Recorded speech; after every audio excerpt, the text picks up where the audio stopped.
January 11th, 1969, while on a combat patrol in Vietnam, I stepped on a landmine, and that explosion traumatically amputated both of my legs and my left arm above the elbow.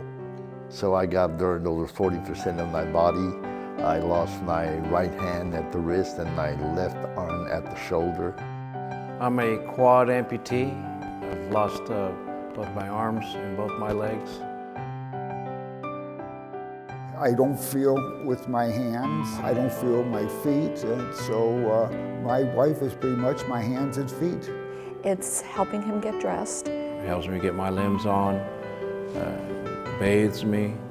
Brush his teeth, shave him. And I would cut up his food, and I would do this for him. I'd make sure he got fed. I mean, I can't make my own meals. I don't think he can pick up dishes and put them in the dishwasher or laundry, or change a light bulb, or... She dedicates her life to me from the moment she gets up to the moment we go to bed. She chose to be my caregiver, to not have a career, to take care of me just about her whole life. I see the toll that it takes her on her physically and emotionally, yet because I served in Vietnam, we're not eligible for any of the services.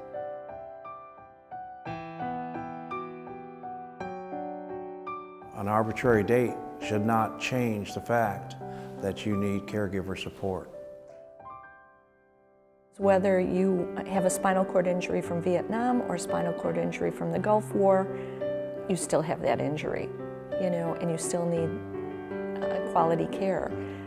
How do you just avoid or eliminate one segment of that veteran population, whether it be Vietnam, World War II, or Korea? Any segment that should be receiving caregivers funds and is not, that's an inequity. You know, being a caregiver for 30 years, that's 3 decades she's been doing this. It does not get easier with age. Sometimes I feel like I can't be lifting and doing all the things that came easier 10 years ago. There's so many things my wife would like to do with the neighbors and the community, but she has to cancel some of those things. She doesn't go because she has to take care of me. When you're taking care of somebody that is critically wounded, you do not have time for yourself. It's all about them, not about you. If you had funding to allow you to maybe hire someone to help do more things around the house, whether it be little chores of changing light bulbs, of replacing the screen door, obviously some additional funding would allow us to do that, where today you're not able to do it. You've got to take care of it on your own. And give her support financially a little bit better, you know, and some training that would help ensure that she's doing it correctly. You know, we just kind of bumbled our way through the years. We never had any formal training in what she needs to do. She would get tools to help me, but of course help her. Respite to the caregiver is everything. It gives them a break to be able to do something for themselves.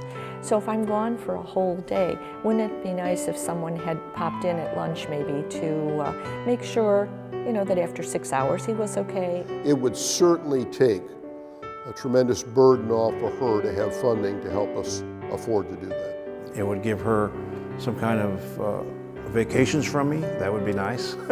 We get mad at each other and you're in the middle of a bath, you can't walk away, so you've got to either finish the fight or the bath. I think if we look at dollars and cents, it's going to be better for everyone if the veterans have in-home care and have a caregiver that can specifically deal with them. I think for a lot of families that if the caretaker gets to stay home instead of having to work without, you know, the financial pressure, that that would be the best thing for the veteran. And the costs are much higher to put me in a nursing home than it is to take care of my wife as she cares for me.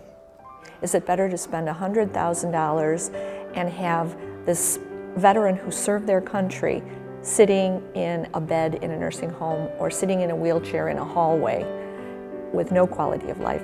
or be at home and for half the cost and have a quality of life and the dignity.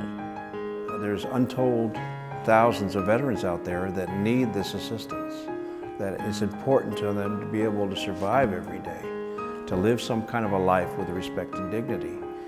I've always said that without her, I couldn't be the person that I am. Caregivers or veterans are really, truly unsung American heroes. They're the significant other behind the vet. I would not be able to go through and be National Commander of the DAV without her support, without her traveling with me, her assistance. It's just as much her that has done this as me.